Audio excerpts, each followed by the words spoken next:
Sudah berkali-kali kita ingatkan bahwa media internasional itu sudah di tangan globalis. Kalau globalis ada mau, maka berita itu di-alterate atau disesuaikan dengan tujuan mereka. Virus COVID muasalnya itu dibuat pengayaannya di laboratorium di Wuhan, dan itu tidak perlu diperdebatkan. Datanya banyak dan ada di mana-mana. Lalu bocor, di mana semua orang tahu itu dibocorkan, sehingga menjadikan virus COVID adalah man-made disaster, petaka ciptaan manusia. Siapa manusianya itu? Ya globalis. Ketika berita internasional membesar-besarkan bertumbangnya orang di mana-mana di Wuhan, mulai dari yang mati mendadak disebarkan secara masif ke seluruh dunia. Kemudian juga negara Eropa diberitakan banyak zombie dan total lockdown secara berlebihan. Ini adalah mesin perang, mesin propaganda. COVID menjadi senjata perang, beritanya kemudian menjadi mesin uang globalis, yaitu vaksin, obat, dan vitamin. 1,5 tahun setelah beritanya dibesar-besarkan, sekarang terbukti bahwa COVID menjadi mesin ekonomi. Panen akbar lah para broker kesehatan kaki tangan globalis ini dengan produk yang bernama vaksin dan berbagai macam obat-obatan, termasuk vitamin. Kemudian sekarang mendadak di semua media sosial dan media mainstream dunia kembali dihebohkan dengan bertumbangnya orang di India yang dikatakan bisa satu hari ada 50.000 kematian. Kemudian satu hari bisa ratusan ribu orang terpapar. Walaupun faktanya mendekati demikian, jumlah yang sangat besar itu memang mencerminkan kegagalan pemerintah India mengantisipasi second wave gelombang COVID kedua. Benar, di India saat ini memang mengalami second wave, triple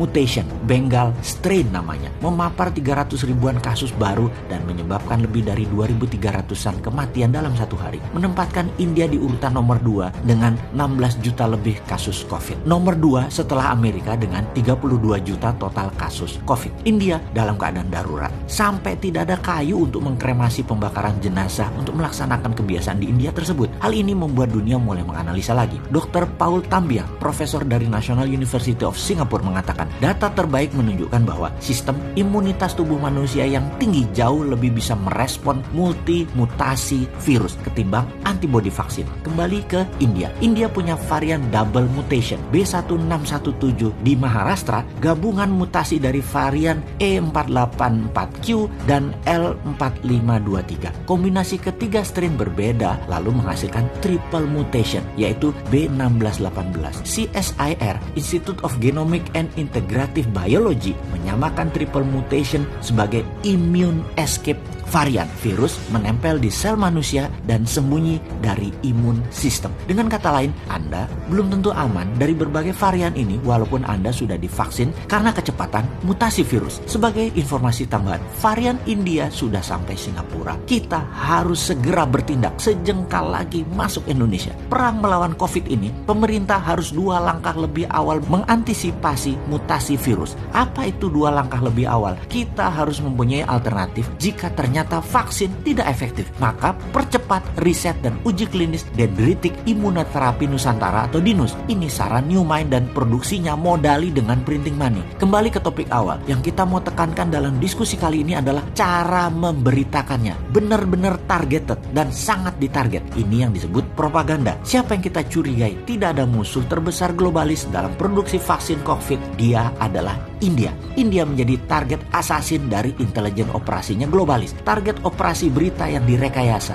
yang dilebih-lebihkan untuk memukul India dan memastikan vaksin global dipakai di India, dan India tidak sempat memproduksi vaksin untuk dunia. Globalis jago mengemas beritanya untuk menjadikan tool untuk membunuh India di mata internasional. Jadi mengerti mengapa India diserang beritanya dibesar-besarkan. Ya, karena India salah satu negara penghasil vaksin non-globalis terbesar, tercepat, serta tidak mau ikut vaksin globalis dari awal, menentang dan selalu melawan. Sama seperti vaksin lokal Indonesia yang merah putih, Nusantara, dan banyak lagi sekarang sedang dikembangkan. Semua nantinya ditarget juga. Jadi si Sontoloyo ini menyarankan produksi vaksin Indonesia juga produksi sistem peningkatan imunitas harus segera dilakukan, dan semua ini dilindungi oleh negara, bukan dihalangi atau diperlambat dengan izin BPOM yang dipersulit dan penggagasnya dimatikan karakternya. Juga tenaga ahlinya dianggap abal-abal. Kok membangun narasi antipati begitu sih? Jangan.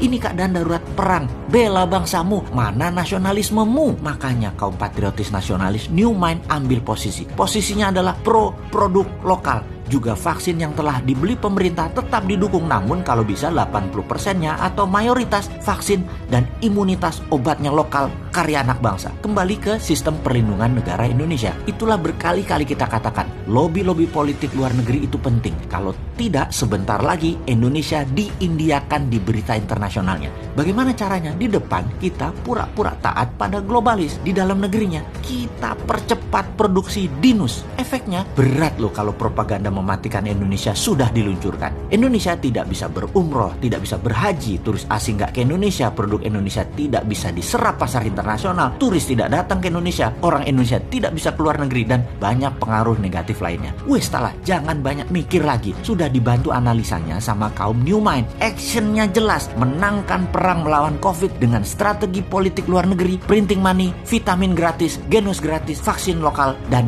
dinus.